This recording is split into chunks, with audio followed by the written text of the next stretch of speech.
The life, loss, and legacy of Charlie Kirk, the killer and his tackle box of broken behaviors. And what do we do with all of this? Where in God's name do we go from here? It's Hot Mics with Billy Bush, presented by our friends at LA Golf. Hot Mics with Billy Bush. Great time. You know it.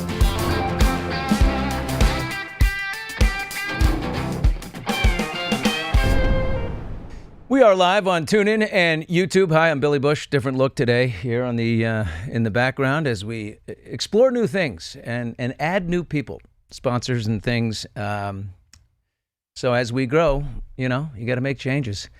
Today's a big day. Charlie Kirk was lionized 5 days ago, assassinated by a petulant, spoiled, entitled, hateful, and apparently deeply confused young man named Tyler Robinson from 200 yards away on a rooftop as Charlie engaged 3,000 students in the debate we all crave. Governor Spencer Cox of Utah, someone we've gotten to know intimately, nobody knew anything about this guy, told a news conference on Friday this. On the evening of September 11th, a family member of Tyler Robinson reached out to a family friend who contacted the Washington County Sheriff's Office with information that Robinson had confessed to them or implied that he had committed the incident. This information was relayed to the Utah County Sheriff's Office and scene investigators at Utah Valley University. This information was also conveyed to the FBI. Well, I've got a mixture of anger and sympathy for his parents, frankly. On one hand, there's no way they knew their son was a monster. I mean, looking at family photos, they seem normal. On the other hand, didn't anything tip you off to your son's imbalance? I mean, family members and friends told investigators that as of late, young Tyler was full of hate. So they knew, but like planes flying into buildings, decent people just don't fathom evil to that extent. What makes a young man numb to take another's life? I mean, he clearly knew he would go to prison for life or be put to death himself. Or do you imagine he's crying right now for his mother? I don't know. I mean, the anger in me says execute him and let him face Judgment Day, and he'll see Charlie Kirk again soon. I can't stop looking at Tyler's photo. I mean, 22 years old, living at home with his parents. He's got two younger brothers. The family lives in a $600,000 house, 6 bedrooms. Parents are, they're registered Republicans, deeply humiliated and embarrassed ones, and deeply in pain, I assume. They own a granite countertop business that, may take a little bit of hit in sales and installation now. His mom works with people with disabilities. Tyler was a Mormon kid from a young age, an honor roll student, 99th percentile in standardized testing nationally. He was admitted to Utah State University in 2021 on a prestigious academic scholarship, but he only attended for 1 semester. I mean, at that point, when your brilliant kid pisses all of that away and starts muttering hateful rhetoric about Charlie Kirk, do you call a psychiatrist? I mean, do you sit on his bedside and say, "Dear, are you okay? Tell me everything"? I mean, geez, Tyler was a smart kid who could not use his words against Charlie Kirk other than the hateful ones he spewed to his parents as he became more politically charged. Family members, recounted a dinner table conversation during which he mentioned Charlie's upcoming visit to Utah Valley University, prompting a discussion as to whether the conservative activist was spreading hate or not. Hate? Is it possible Tyler Robinson didn't think Charlie Kirk was hateful enough? I mean, look at the gun shell casings that they found hours after the killing, engraved with all of his meme speak, random messages referencing video game controls, internet culture, trolling, ironic or chaotic expressions of ideas that don't reveal a firm political alignment. Rather, they illustrate how young people are suspects, now mix memes, irony, internet fluency, political content, sometimes volatile combinations. I mean, the things he said. One of the shell casings said, if you read this, you are gay. LMAO. No, it seems maybe you are. Like, actually, more on the twist nobody could have imagined would be coming in a minute. But another shell case read, "Notices bulge. Oh, wow. What's this?" A tongue-in-cheek sort of parody of role play that was overly sexual, cutesy, cringy in furry culture online. In chat rooms like Discord, furry culture. Another unfired shell case says, "Oh, bella ciao, ciao, ciao, ciao." An Italian folk song whose lyrics are about saying goodbye, ciao, to a loved one before going to fight and possibly die for freedom. It's strongly associated with anti-fascism and resistance, leftist movements. Well, the Bella in this case we would come to find out, is likely Tyler's trans lover. More on that in a minute. Well, we learned over the weekend he had no remorse for what he did, even reveling in it in a group chat on Discord with 20 other high school friends and acquaintances. One kid shared the grainy FBI imaging of Tyler with the letters, WYA, where you at? Ha ha. They were joking. He thought that looked like Tyler a little bit, the body, the whole thing. Where you at, buddy? Could be you. Ha ha. Tyler played along in response. His doppelganger gonna get me in trouble. And then someone else said, Tyler killed Charlie. Ha ha. Another one suggested that the group could turn Mr. Robinson in and they could get the $100,000 reward from the FBI. Then, whatever you do, don't go to a McDonald's anytime soon. A Luigi shout out. Luigi Mangione, of course, discovered in a McDonald's, cited there in Pennsylvania after he did what he did to the CEO of United Health. Then Tyler with the last laugh. Better also get rid of this manifesto, an exact copy rifle I have lying around. When another kid suggested that President Trump would send the National Guard to Utah, Tyler replied, in a red state? Nah. Clearly the shooter was from California. Tyler was having fun with all of this, but also following along, watching news updates with everyone else, fascinated by the chaos that he had caused. I heard the ammo had something about trans stuff on it, he said, but they aren't releasing photos or exact quotes. And also the claim wasn't backed by the official FBI, just some dude in the briefing room. Then he joked he was in fact Charlie Kirk himself, and he just wanted out of politics, so he faked his death. All in all, here is a young man from a nice town with nice parents, it seems, who somehow developed a disregard for human life, who became totally desensitized. How? Underlying mental health issues, maybe? I don't know. The effects of downward mobility, that this generation is the first in our history to face a life where doing better than their parents is not likely. There's no outfit more connected to aiding the moral erosion of Generation Z than big tech. I mean, look, they're drug dealers. They sell dopamine hits like via likes and algorithms and platform chat rooms, and dark corners to hide in where the id can play without rules. There was a lot of speculation that Tyler Robinson was a follower of alt-right leader Nick Fuentes, with whom Trump dined at Mar-a-Lago. Nick heads the Groyper Army because a photo surfaced of Tyler dressed as a popular anti-Semitic Groyper meme, and it surfaced at Halloween last year. It appeared that more than likely he was. Okay. But the thing about Groypers is that they think Charlie Kirk is a joke, a fake conservative. They attend his events. They ask controversial leading questions about immigration, Israel, LGBT issues, white supremacist, Christian nationalist, homophobic questions. Scary stuff. And they love to go and attend Charlie's events and do that. Well, if Tyler Robinson is one, then his overriding symptom for whatever possesses him is self-loathing. He hated Charlie Kirk, but he also hated himself. It was revealed by Governor Spencer Cox of Utah that Tyler, despite his conservative Republican parents, was living and in a relationship with a boy transitioning to a girl. While so far Tyler's not cooperating, i.e., no confession or information, that person is fully cooperating with the investigation and reportedly had no idea that Tyler was planning this mayhem. This person, Tyler's roommate, his apparent lover, is the Bella in Ciao Bella. So what appears to be happening here is Tyler was deeply closeted, not an alt-right hater of Charlie Kirk because his views were too light. It's because they struck a deep nerve, and Kirk's anti-transgender ideology was resonating out there. So he had to stop it. Governor Spencer Cox, again, of Utah, man we've come to know very well. And most people are taking a liking to him. He spoke at the news conference held after Tyler was apprehended. And his message? Get outside. Touch the grass.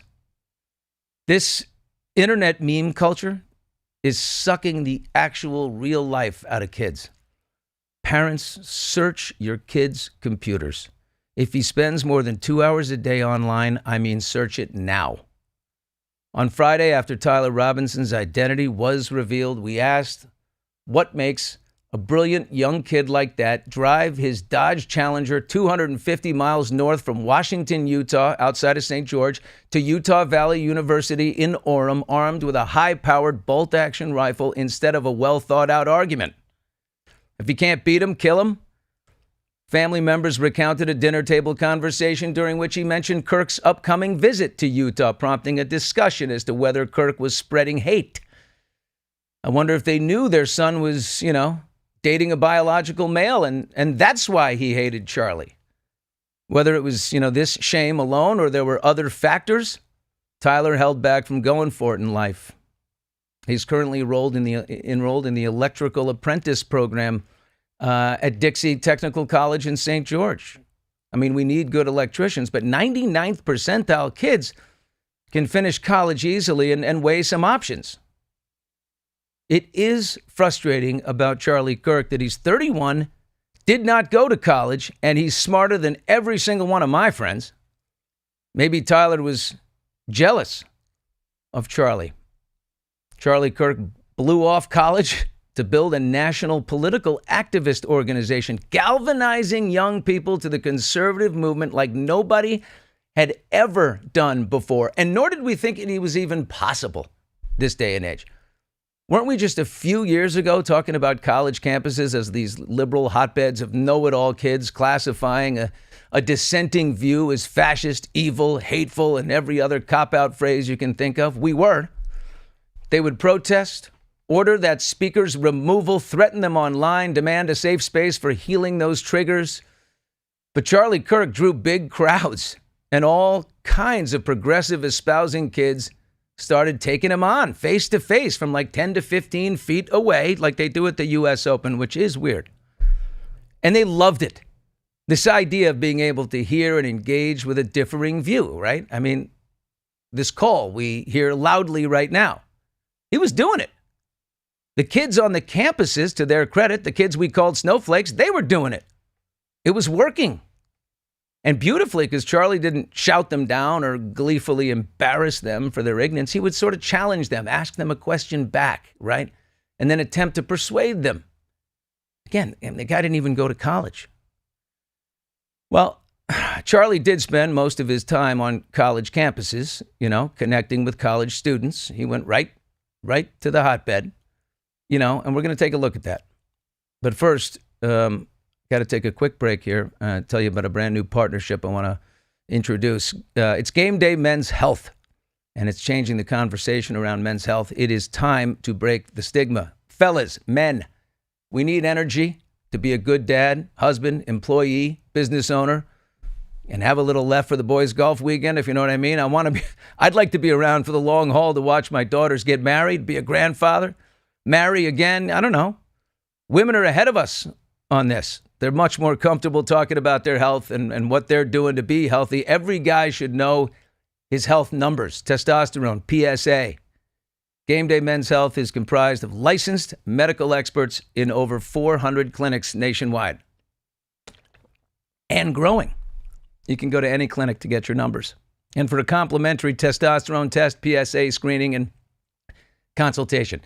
It's about optimizing your health at Game Day, boosting energy and focus, not to mention trimming the dreaded love handles and the balding. Not my problem, but I got others, so let's do it now. All right, it's Hot Mics with Billy Bush. Thank you to everybody for watching, also listening on TuneIn. We're going on a deep dive here into the life of Charlie Kirk today. So let's watch and listen to Charlie in action on these campuses.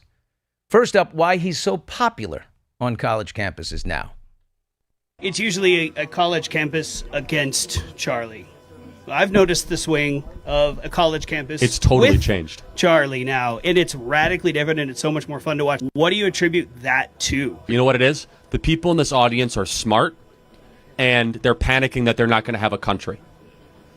They're the first generation since George Washington to have it worse off than their parents. This generation is the most depressed, suicidal, anxious, drug addicted, lowest home ownership, poorest, most overweight, directionless. No, I mean, again, this is true. And also, this generation around you has something very unique. Almost everyone in this audience here had their prom canceled because of COVID. Had their graduation ceremonies canceled. Probably lost a friend to suicide because of all the lockdowns. And they are looking for a country that they can believe in, that they can live in. So I'm not going to take credit for it. These are forces greater than us. We just happen to be at the right place at the right time. Thank you. So, looking at the chat section here, thank you for joining us at Hot Mics with Billy Bush on YouTube. And here's Nancy says, Nancy Rolfe, as a retired math teacher who loves young kids, I was so excited when Charlie began focusing on them. Things were changing, but about 10 years ago, and not for the better. Here's a different view. Charlie Kirk was a racist, homophobic charlatan, but of course this made him perfect to be idealized by the Republican Party. I understand that people have their issues with Charlie Kirk, and we'll get to those. We'll get to everything that people say about him. Want to understand this stuff. Charlie was brilliant, says Tammy. He knew so much about any topic thrown at him. It's such a loss. A godly man who loved his family and his country. Okay. Well, we got all kinds in here today in the chat section. Feel free to pipe right in. Let's go to religion. Take a look at his answer when he was challenged about the Bible. God is not the author. Certain people wrote the Bible. They transcribed it, for sure. From what? Well, Moses heard from God, and he transcribed Genesis, Exodus, Leviticus, Numbers, and Deuteronomy. But Moses wasn't alive when all of these other people were writing the same book. Okay, right. So what you're talking about is, again, there's one author, many transcribers, but that actually proves the point of the Bible. Because if there was only one person that wrote it, then it might have been just kind of one person's opinion. Instead, you have Solomon, who wrote Proverbs and Ecclesiastes, King David, who wrote Psalms, and then you have Matthew, Mark, Luke, and John, and then you have Paul, who wrote 1st and 2nd Corinthians, Romans, and 1st and 2nd Timothy, Titus, and Jude. It kind of proves the point that all these people weren't all like working together, yet 66 different books all came to the same conclusion. He always had a strong argument. There's not a question he was afraid of. And remember, he didn't go to college, and he always invited the professors to come out and ask questions. They never really did, which was interesting, but I love that he challenged them all. Here's Joy, says, Billy, Charlie was never rude. He opened up a conversation and corrected misinformation spread through social media. Yeah, we shouldn't be rude. Here's Charlie talking about capitalism and governments. Greed is a learned trait within children, and I think that stems under capitalism that greed necessarily creates the negative self-interested idea that we have of humanity, where if we nationalize a system that removes the profit motive, we do not have those perverse You are incentives. way more Marxist than I thought. So this is where we really disagree. That's okay. And we're going to have totally different worldviews on this. And you actually articulated it really well. But on the left-wing Marxist socialist side, they believe human nature is generally good, and that it's capitalism in our system that has infected our decision-making. Fair? Yeah, like a Rousseau-esque Yes. take. Okay, so I have a much more, let's just say, Hobbesian view of human nature, which I believe, because it's Christian in nature, I believe human beings, as it says in the book of Genesis and repeated, is that the heart of man is flawed from beginning, that it's not taught by capitalism, it's not any sort of system. And let me try to prove it to you. I don't know how convincing I'll be. In even the most communist totalitarian government, like China or in Russia, where they got rid of all private property, people still did bad stuff. They still stole, they still lied, they still cheated, they still committed adultery. So we can get rid of all the private property, people will still do bad stuff. We, as Christians, generally believe that people are generally not so good. Marxists will believe that people are generally... Yeah. He is a smart guy. I mean, look, I want to say something. Looking in the chat section right here, I see there's people going back and forth. Lisa, who I know, she joins me on Morning Mike sometimes. She said, peace out, everyone. Religion and politics don't mix. I'll respect my beliefs and move on. All right, stick with us, though. Let's not exit the conversation. That's what we're not doing. We're not shutting people down and walking away. Stay with us. Stay with us. All right? Look, on the lighter side, I mean, Charlie wasn't as stiff. Here he is taking on one of the great sports dilemmas of our time. I love this interaction. Who was better, Jordan or LeBron? I want to know if you still think MJ's the GOAT or if your stance has changed. When was the NBA more popular, 90s or today? I think the NBA is more popular today. No, it's not even close. NBA's gone down. It's a joke. I think LeBron even admits it. Basketball fans. The ratings are way down. How many NBA finals did Jordan lose? He lost. He didn't lose none. 6-0. How many has LeBron lost? But LeBron has lost, my memory, at least 5 or 6 finals. At least. I mean, every team. He's lost one with the Cavaliers. He lost one with the Heat. He lost one. He's lost all over the place. And so Jordan redefined the game. He brought the NBA from irrelevancy to the most popular phenomenon in every country around the world. Jordan had competition that no one else had. Jordan played against Magic Johnson. Jordan played against Isaiah Thomas. I have to say, I wondered about this dilemma for a long time. He just convinced me. It's absolutely Jordan. No question about it. But I mean, that was fun. That kid that he's talking to right there. Yeah. I mean, that's engagement, right? People can do this online and on podcasts and whatever, but he went right in there. Tanya says, I really enjoy dialogue with people that have different options, engaging in conversation and being able to agree to disagree. It's not easy anymore, and it's sad. I know, but I'm a positive person generally, Tanya, and I think it's coming around. I do. I think people have had enough. Charlie Kirk tweeted on Saturday, Jesus cheated death so you could live. He was deep in his faith, asked what he wanted to be remembered for, if he died himself. What a question, right? Charlie said the courage to stand up strong in his love for Jesus. Wow, nothing about politics or the conservative movement, not in the end, just his Lord and Savior. So the number one thing fired at me on social media as I shared my sadness in the aftermath of his assassination was that Charlie spewed hate. And there's people in the chat section right now talking about that. Here's a DM from a woman named Lita. Kirk should not have been killed. I feel for his family and young children. His murder will fuel more violence. But let's not deny that Kirk spread hate, and his aim was to indoctrinate young people with his same hate. I don't agree with that. I think it was to convince them, persuade them to think about it a little more. I don't know. He hides his hatred of certain people by calling himself a Christian. Don't deny the fact that he was an extreme extremist backed by extreme right-wing billionaires. Okay. Kirk, says Ron. Ron says Kirk was an evil man. It's like celebrating Hitler. Hitler again. I don't know what happened to everyone, but treating him like a saint, really sickening. Now I don't agree with what happened to Charlie, but, there's that but again, remember, what you put out there comes back to you. Be lucky you don't work at MSNBC, Ron. But that's a negative worldview. A view nonetheless. So, we'll hear it. But let's do a dive on Charlie's alleged hate. The one thing everyone says to me, if they say Charlie Kirk was a hateful guy, they talk about the fact that he said, if I see a black pilot, I'm going to be like, boy, I hope he's qualified. He later defended the comment, calling it a logical statement, claiming his concern stemmed from what he perceives as DEI, diversity, equity, and inclusion programs, possibly placing people in roles they're not qualified for. Remember, Joe Biden did announce that I'm going to choose a woman vice president. Not only that, a woman of color, he said. Great, Joe. Yay, as if he or his advisors, that criterion was more important for America than somebody proficient in economics or geopolitics, right? Charlie Kirk said, that his remark about the pilot isn't who I am. It's not what I believe. He stated that he believes people from any race can be qualified pilots, of course, but he tied his worry to what he sees as policy-driven hiring based on identity rather than merit. I would have left the example out. I don't like the example either. Like, why would you choose a black pilot? But, I think his larger point, people There's plenty of people who agree with it. He said another thing that people point out. We made a huge mistake when we passed the Civil Rights Act in the 1960s. At his America Fest event in December 2023, he argued that it contributed to what he described as a permanent DEI-type bureaucracy and claimed it limits free speech in the present. That is a very provocative way of saying what America just voted against.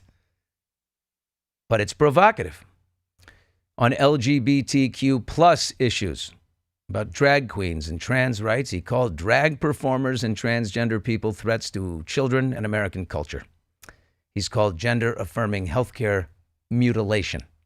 While a sizable majority in America agree on trans athletes only being allowed to compete against people of their sex at birth, bathrooms are the same, there is growing support for removing progressive gender identity education in schools. I support that. I don't think schools are the place for that.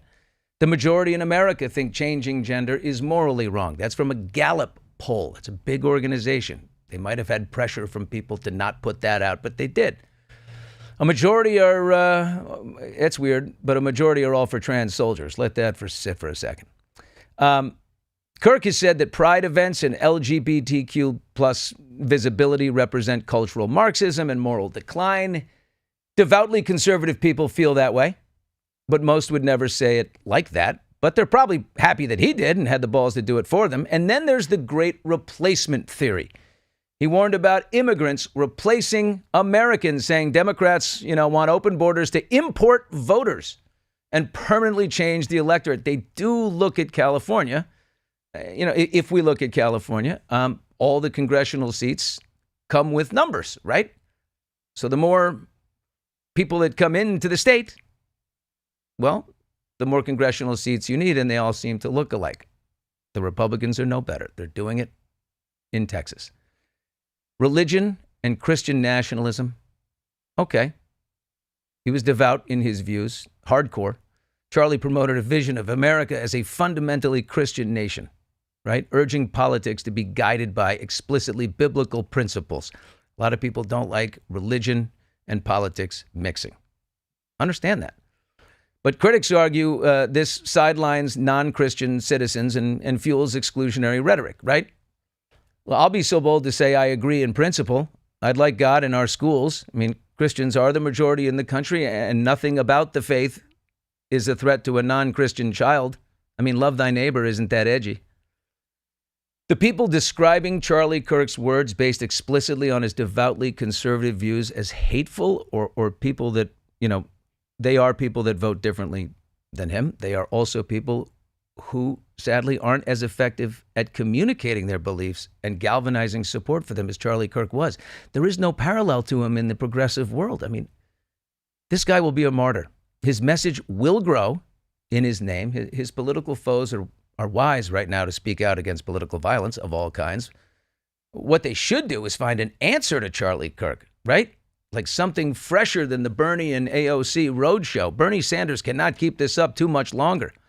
So Steve Schmidt is a guy on Substack, a galvanizer of followers, a liberal sort of Sean Hannity. He rails exclusively on the evils of Trump, which is not a vision forward, right? You could always sit there and say, they're bad for this, terrible, bad. But what do we got? What are you putting forward? Charlie Kirk went to the enemy, like we talked about, face to face. Steve Schmidt and all the MSNBC talking heads operate from their bunker, where they're safe, enriched, right? Doing well financially, but really affecting no change. Just getting more like-minded people. And by the way, I follow Steve. I do. I read all of his stuff.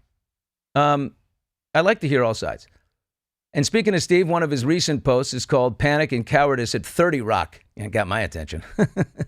He admonished MSNBC for firing Matthew Dowd, who in the early aftermath of Charlie's assassination said these words: hateful thoughts lead to hateful words, which then lead to hateful actions.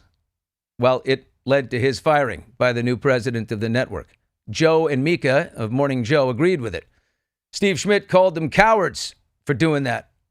On this, I kind of agree with Steve. Like, Matthew Dowd's words were ill-timed, but they're not cancelable.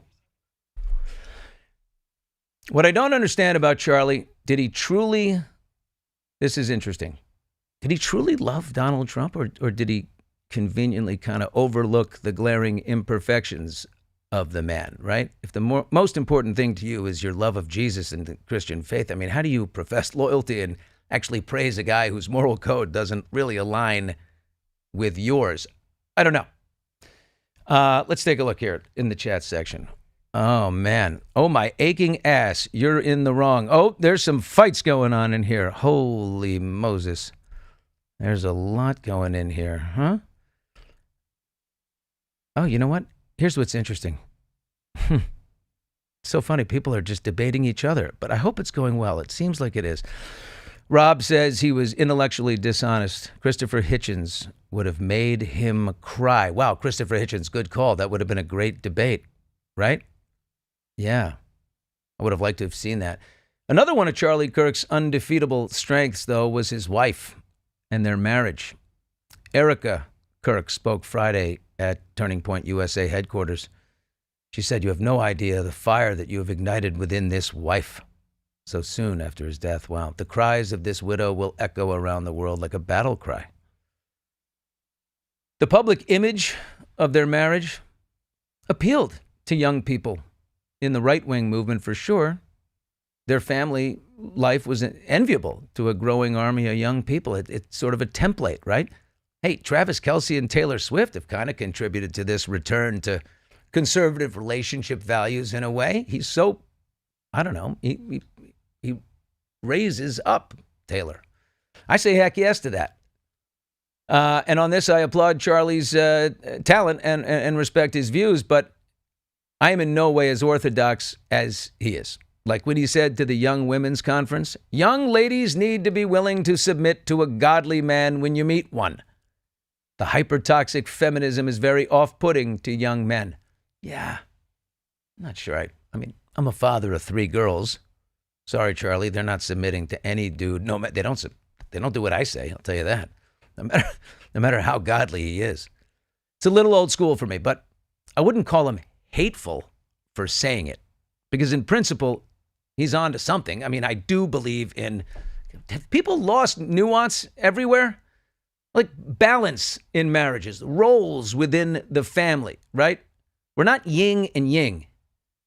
Who really knows to what extent, Erica submitted in daily life? I mean, she's got a big army of conservative women that follow her, like 4 million followers, and she works for Turning Point USA, and now she will work more as she plans to take up his mantle. Finally, the story of how they met. I mean, that's cute. It's a good submit. He messaged her on Instagram in 2018, wanting to meet her. They went to dinner at a place called Bill's Bar and Burger in Manhattan. And Erica thought that, she might be interviewing for a job at Turning Point. She was excited. This could be something she wanted to do. 15 minutes into dinner, Charlie pivoted from wanting to hire her to wanting to date her.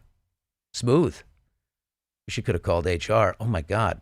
Your CEO just tried to hit on me. It's exactly what Ben Shapiro did. He took his wife out to dinner and interviewed her for marriage. This is like old school stuff. They get married quickly. Yeah. Also, back to something that's floating around out there about Tyler Robinson. Did this kid really do it? I was like, wait, of course. Did this kid? There's one thing that I noticed that was a little fishy, and so did our Instagram followers. I should mention this. Maria Bello Harden DM'd and said, nah, something's not adding up. They said he took apart the gun and put it in his backpack, jumped off the roof, then put it together again and wrapped it in a towel under a tree before he ran off. Something's wrong.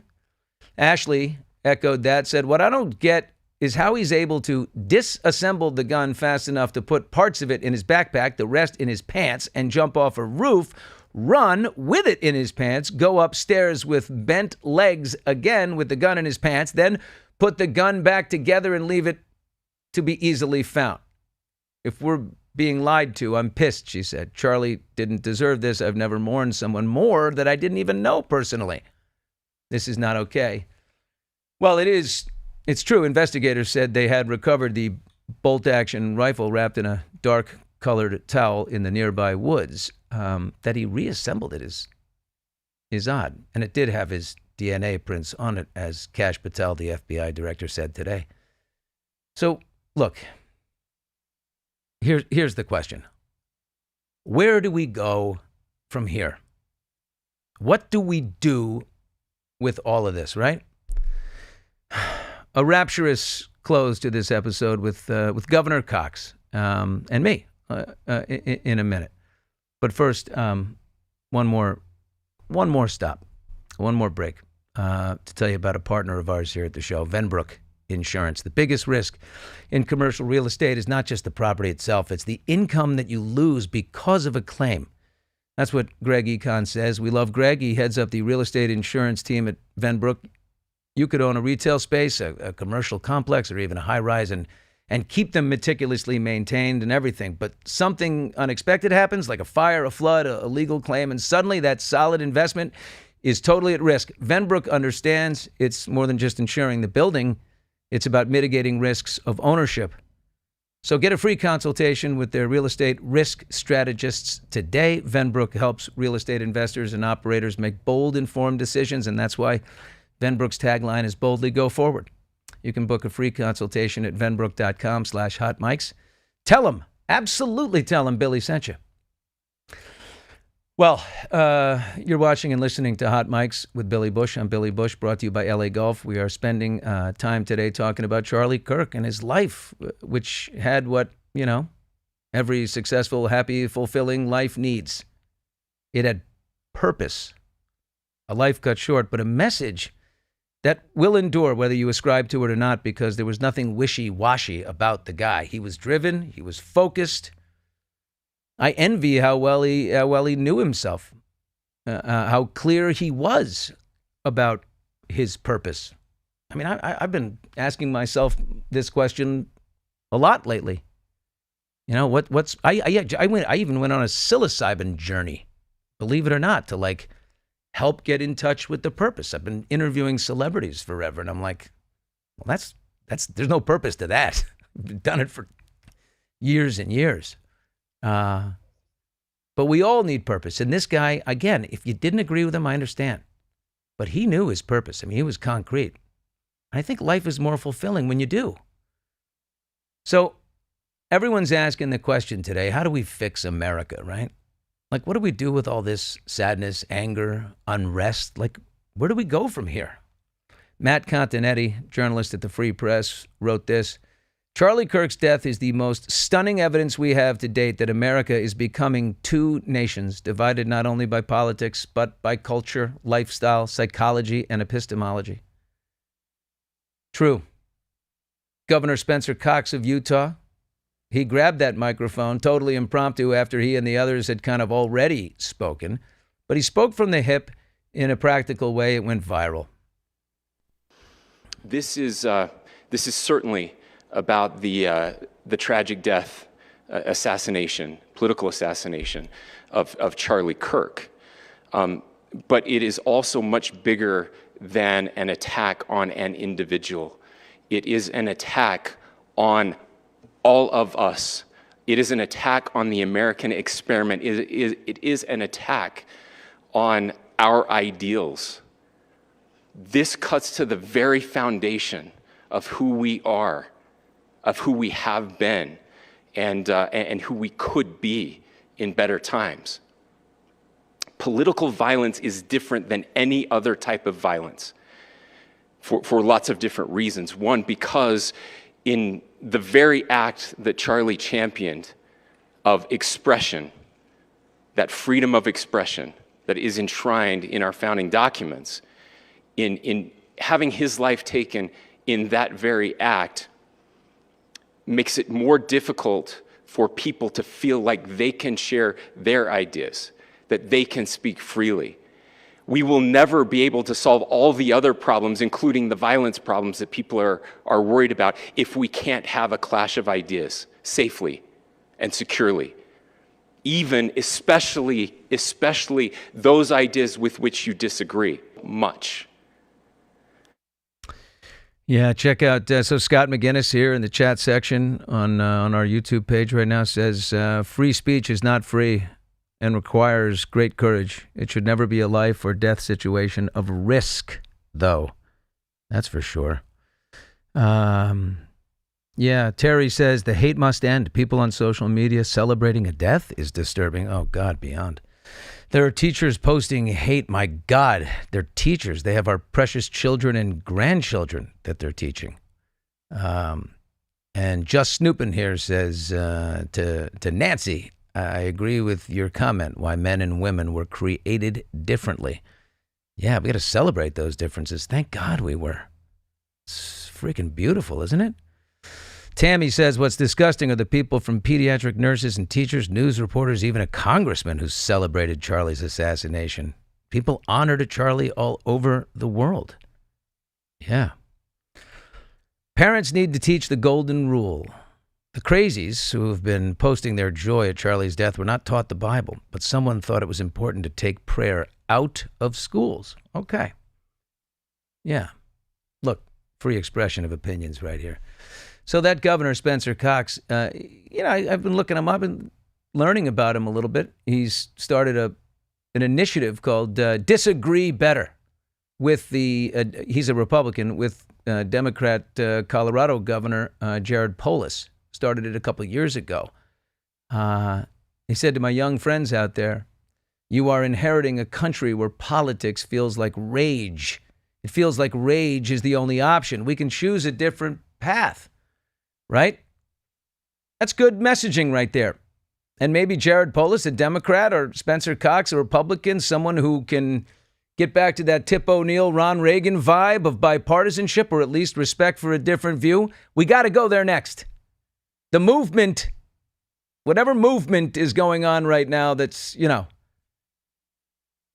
I hope we can find our way back to what I would call a radical moderation. I think that's like, I have so many friends. I live in LA, so many friends who are liberals, and I would say I'm a moderate guy. Am I moderate right a little bit? Okay, financial reasons, sure.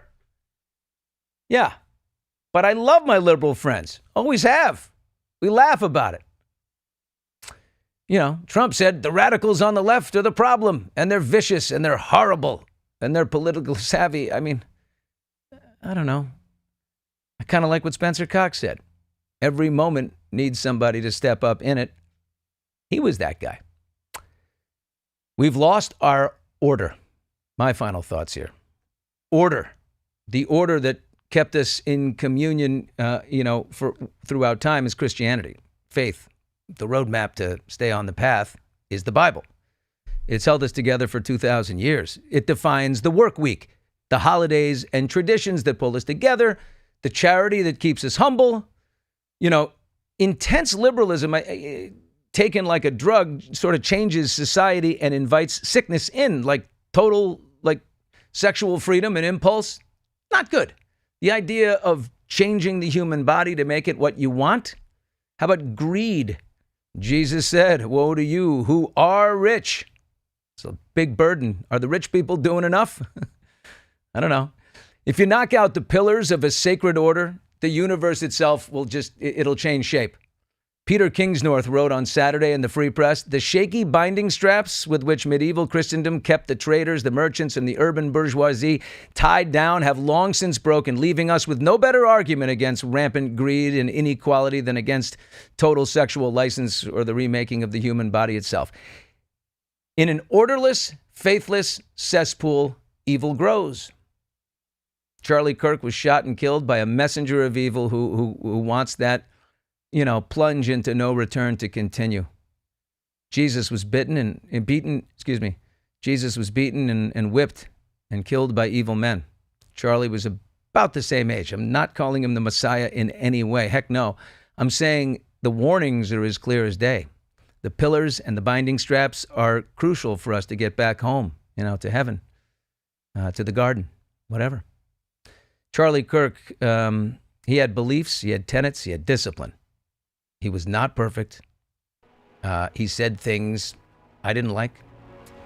But here are some quotes that he adopted that I do like. Power shows the man.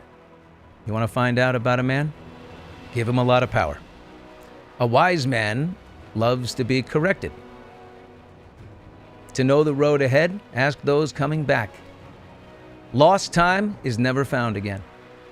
He who lies with dogs gets up with fleas. Speed is only useful if you're going in the right direction. So, let's get going in the right direction. That's it. Hot Mics with Billy Bush, presented by LA Golf. Take your swing to the next level with LA Golf's cutting-edge technology. Visit lagolf.com, upgrade your game. Hey, thank you for listening to us on TuneIn. If you miss a show, you can go to tunein.com/hotmics and catch up on previous episodes. Thank you for watching on YouTube. Please hit subscribe. We're back tomorrow morning. Very different vibe. Lots of fun and weird stuff going on. We do it every morning, Monday to Thursday, 10 a.m. Eastern, 7 Pacific, with morning mics. And we're back here Wednesday for Hot Mics at 5 p.m. Thank you very much.